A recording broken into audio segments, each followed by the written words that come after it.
What's going on, boxing fans? This is Ringside Talk once again with your host, yours truly, Coach Chris. Now, guys, the gloves are coming off, the mic is hot, and we got a lot to talk about today in the world of boxing. First, we got to start with the big news making waves now, which is Shakur Stevenson signing a huge multi-year deal with Zuffa Boxing.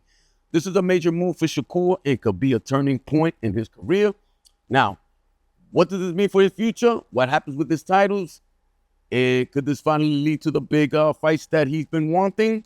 Also, we're also going to be diving into Rollie Romero, who is going up against Teofimo Lopez. He's defending his WBA title. And Teofimo's looking to bounce back from that devastating loss against Shakur Stevenson to prove to the world that he is a world champion. Then we also got the mega fight coming up. Errol Spence Jr. versus Tim Tszyu. Two warriors, two elite fighters. Spence wants to remind everyone that he's still a force to be reckoned with, while Tszyu was looking to make another statement and add another big win to his resume. And we can't forget about Andy Ruiz Jr., the former heavyweight champion who shocked the world when he defeated Anthony Joshua. Andy has been making headlines outside the ring, including his recent rap video. But the question every boxing fan wants to know is, when are we going to see a fight again? So sit back, relax, and let's get all the latest boxing news, the biggest fights, and everything happening in the sport. All right, guys? So this is Ringside Talk. And as Mills Lane used to say, let's get it on. All right, guys. So let's dive into this big Shakur Stevenson's major signing with Zuffa Boxing, because, guys, I don't know. In my opinion, it's looking like Dana White is taking over. Why do I say that? Because I did a little bit of homework, only a little bit. I got a lot more to do. However, I thought he only had like 7 or 8, 9 fighters that he has signed, and I'm reading now that he's signed already over 100 fighters. Who are these 100 fighters? That's basically the whole boxing game, in my opinion. So, but he has some good names there. We got our Brooklyn old Richard Hitchinson. You know, he has Jose Valenzuela, who just knocked out, got his revenge and knocked out Edwin Dos Santos last week. He has Conor Benn right now, which is also bubbling up right now, and most likely they're going to make a deal with Oscar De La Hoya. Okay, that's good news, guys. So that the major fight that everyone wants to see is made, all right? So, you know, Shakur Stevenson, I know a lot of people are concerned about the contract that he signed. There are some pros and there are some cons to this deal. And, you know, we have a list right here in front of us, and I'm going to go down this list. We're going to see some of the pros, some of the cons, and I want to know what you guys think of, all right? So don't forget to leave your comment in the comment area, and let us know what you think about this deal between Shakur Stevenson and Zuffa Boxing. Now, we already know Dana White, he's a very, very stubborn but very smart businessman, okay? Whatever that man wants to do, he does, and he likes to take control out of everything. We also know that he doesn't want to work with any of the other title organizations, right? So let's look at some of the pros first, okay? One of the pros that Stevenson is definitely getting out of this time is the big money that they're going to pay him. I was reading that it's over $10 million. You can't be mad at that kid. Who's going to say no to over $10 million? Not me. I know that for sure, boys. Give me $5 million right now and I'll fight Shakur Stevenson, man. And another thing that they're going to give him, which I think is really cool, you know, that he can target opponents like Devin Haney and Gervonta Davis, because Devin Haney and Gervonta Davis are their own promoters. They're not tied to any traditional multi-year contracts or any traditional boxing promoters. So that's a plus already, guys. I got a feeling that we are going to see that fight for the reasons also that boxing fans are demanding this fight also. Okay. Also, Zuffa is led by Dana White, right? Who is supported by trillionaire Turki Al-Sheikh, right? That guy got all the oil in the world, which is going to give a lot of energy to this movement, all right? He's going to have a lot of strong financial resources. You know, Turki Al-Sheikh has a lot of global influence also. Career control. Stevenson, he's going to gain more input over his career path. You know, he's going to have a lot more to say. He's going to be basically his own matchmaker also, from what I was reading. So that's pretty cool also. Also, his signing is going to elevate the promotional life that, the promotional profile that Dana White is trying to attract, right? However, there are some cons to these, some of this to this signing also, right? It says, here it says established roster, okay? So Zuffa currently lacks, it says that Lucas currently lacks many top fighters in Stevenson's weight class, which could make the fight a little bit hard to make, you know what I mean? Because we don't know in what division he's actually going to fight. Because remember, Stevenson is sort of still somewhat 135 pounds, but because he beat Teofimo's at 140 pounds, he has to defend that title there. However, now that he signed with Zuffa Boxing, he's given up that title. So where would he fight Tank Davis or Devin Haney, should I say? They're talking 144, which I think is possible, right? Devin Haney did fight Cepeda at 140 pounds, so we know that fight could be made, okay? They just got to get the money right. I'm pretty sure, okay? Also, Zuffa has a lot of financial power, guys. It's still a new boxing promotion, but it has the ability to consistently deliver high-profile fights, okay? So competitive fights still is going to remain uncertain, right? Because they're still just signing some of these fighters, okay? One fight that we might actually see is Jose Valenzuela versus Shakur Stevenson. I think that'll be a fun fight also. Also, Stevenson's technical style, his high skill level could lead to some dramatic bouts, but if the opponents are equally lit, that can affect many of the fans' engagement, right? Some fans think that Shakur Stevenson might be a little bit dull sometimes, but guys, this is boxing, man. You got to learn to appreciate the skills and the science. And Shakur Stevenson is very, very good at that, man. So, in all summary, man, signing with Zuffa Boxing gives Stevenson some financial security. It also gives him some fight freedom. It's also going to give him some career control. But, again, he faces uncertainty in opponent quality. But I think we're going to see some of those big fights that you guys have been asking for. So, let's just hope for the best and wish Shakur Stevenson the best and see him one day against Devin Haney and Shakur Stevenson, guys. So we're just going to have to wait and see about that one. Guys, let's move on to the next big major fight, which is Rollie Romero, who's defending his WBA title against Teofimo, the Takeover Lopez. However, that takeover kind of like was taken over by Shakur Stevenson in the last bout. Teofimo Lopez was sadly dominated, in that boxing match. Me as a boxing coach, I hated that fight. I'm still watching that fight because a lot of fighters are asking me, is Shakur Stevenson that good? And I says, yes. It was that Teofimo Lopez corner wasn't that good. Remember? Teo, hurry up and calm down. Mixed signals, man. He got some of the worst advice in that poor corner, guys. He needs to make some changes if he's going to go up against Rollie Romero. Now, Rollie Romero is not a scientific fighter like Shakur Stevenson. We know that. However, guys, listen. Rollie Romero has overcome a lot of obstacles in his life, personally and professionally. Yesterday, he was at the press conference. He was talking about a severe depression that he actually suffered after his big win against Ryan Garcia. That just goes to show what type of fighter that he is. And look at his body. Look at the way he walks around. This kid is strong. I'm pretty sure the depression didn't stop him from going to the gym. So imagine this kid now freshly renewed, spiritually strong, physically strong. The only concern that I have with Rollie Romero is diet. That not the peekaboo, the Philly shell style, right? I don't like it for him. For the simple fact that he wasn't really taught that, okay? He picked that up on his own. He's been studying that on his own. I'm sure he practices that with his coaches. But what I mean is, guys, have you guys seen some of my videos of me sparring in the ring? Do you guys see the way I fight? I can't teach something that was never taught to me. I can only teach what I learned, what I know. Okay, now, do I know how to do the Philly shell? I was pretty good at turning punches, making you miss, you know what I mean? But that came from natural ability, but that also came from my style of boxing, Puerto Rican styles of boxing, Panamanian type of boxing. But I remember I was training with Milton, who trained Logan Paul and Teofimo Lopez when he was young. We were actually at the same gym also. And Milton is an excellent coach, boss, excellent trainer. Shout out to Milton, man. I love you, my brother. However, boss, I was getting smacked around with right hands, kid, in those sparring sessions when I was under Milton because it was something new to me. You see what I'm saying? It was something that Milton was trying to instill in me. Now, he trained me. He taught me. And I would practice it. But it just wasn't in me because I've already taught to keep my high guards up. That's the way I was taught boxing. So that concerns me for Rollie because a lot of times that's what he gets hit by is big right hand because he leaves himself open when he's at that Philly show, right? And we already know that Teofimo Lopez, one of his best weapons is that right hand, the straight right hand.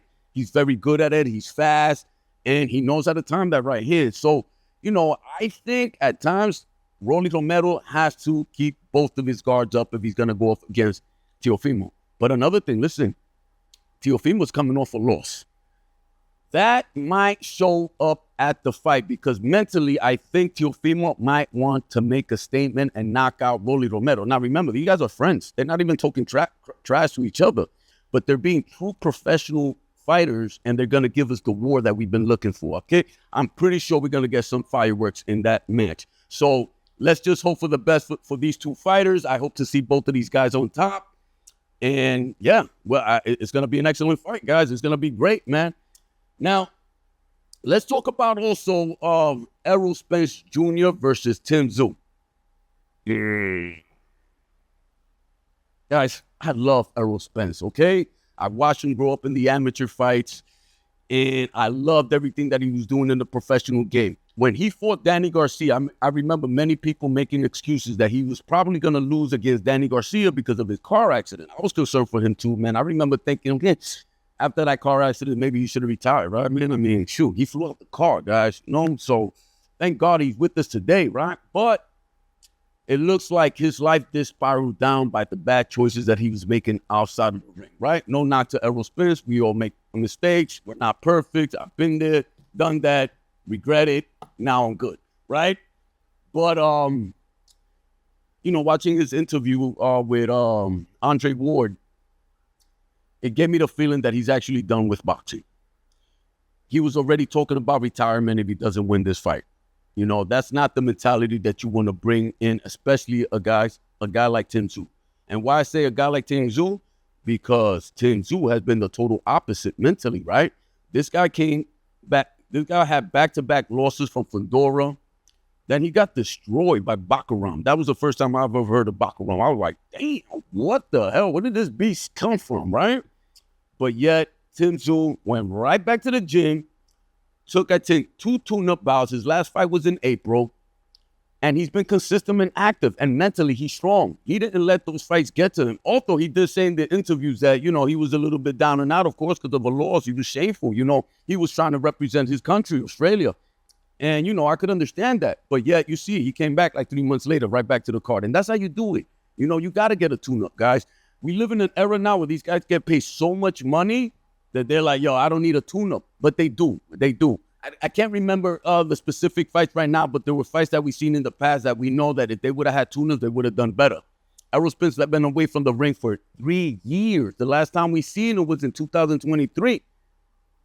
And it wasn't good. It wasn't good. It wasn't good. It wasn't good. It was good. It was really, really sad, right? And, that's the reason I think he should be taking a tune-up bout, man. He needs to know where his body's at. But again, I think they're going to pay him so much money, brother. I mean, why would you want to take a tune-up, So, I think I'm not going to make any predictions on my channel, guys, because this is boxing, and a lot of these guys, I watched them grow up, and I'm always rooting. I'm always rooting for them to win. I really like Tim Tszyu also, man. I really do like Tim Tszyu. I think he's a great boxer, a great person. I think he's great for boxing. He's great for Australia. And I want to see him do well also, just on the sheer fact that this man just comes back from losses like if there were wins. And that's what you call warriors, guys. So, listen, it's going to be tough. It's very concerning for the Errol Spence fans. Let's just hope that he does give us a good fight, doesn't take punishment the way he did against Terrence Crawford, guys. And now, guys, last but not least, man, our Mexican warrior, Andy Ruiz Jr., who has been making headlines for the wrong reasons. For the wrong reasons. Man, it's been truly frustrating to watch some of the videos that I've been watching of Andy Ruiz Jr. And, because he is the first Mexican heavyweight champion. And I know a lot of Mexican fans have been feeling really, really down and out and sad, to see Andy Ruiz not take care of business in the ring, right? The man made a lot of money and started making bad choices again, okay? So I don't want to knock Andy Ruiz Jr. Andy Ruiz, please, brother, you know what I mean? Get yourself straight, man. You know what I mean? And start doing the right thing. And, you know, this video. Yeah, show me the videos of him training, man. I want to see some of the videos. I hear he's been training really hard. What is this? Is this the rap video, this? Can you put that up and see what is he talking about? It's on full screen. All right. So, guys, this is Andy Ruiz dropping a diss track on AJ and Fury. Can we hear that? Let me see that. Can you put that out? I'm a big rap fan, guys. So let me see what these lyrics is all about. I mean, yeah, he's looking gangster right now in the limo. Yeah, that don't even look like Andy Ruiz. I thought he should have been like been singing some ranchera instead of this rap song, man. You know, I didn't even know he could rap. Who wrote this for him? But sure. Oh, okay. Well, hopefully we're gonna see AJ and or Tyson Fury make their diss track, man. And get out of here. Andy, what are you doing? What are you doing, man? Listen, this is what I'm talking about, guys. This is exactly what I'm talking about. If you really want to be a champion, you should be in the gym, you know, dropping opponents in the ring, not dropping diss tracks on the internet. But listen, all credit, I know, man. Listen, you can live your life and have fun, right? But we're all down to see you get back in the ring, Andy, okay? Come back to boxing, get back in shape. I got the audio. You got the audio? Let's listen to the audio, guys. Let me see the audio, son. I want to listen to this. Let me see. Fucking how they feel. Okay. I'm calling out names, so let me show you what's the deal. Let's start with Dylan. Why? Let's keep it real. You can't fight. Your money hungry for the life, but you don't really got no stripes. Joshua knocked you down, so I finished your work. Bro, your money like a clown. Tell me what is your work? There's a personal fighter that I know right now who just shocked me yesterday also on Instagram. We just dropped a nice Spanish rap, La Sombra. Sombra, shout out to Sombra.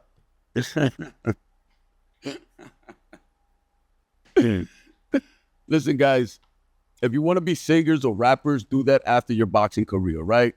Not during the career, because those are the distractions that we don't need, right? Listen, I've been in the studio today since 10 o'clock this morning. What time is it, Gabriel? It's 7:58. 7:58? 7:58? So we've been here since 10 o'clock this morning.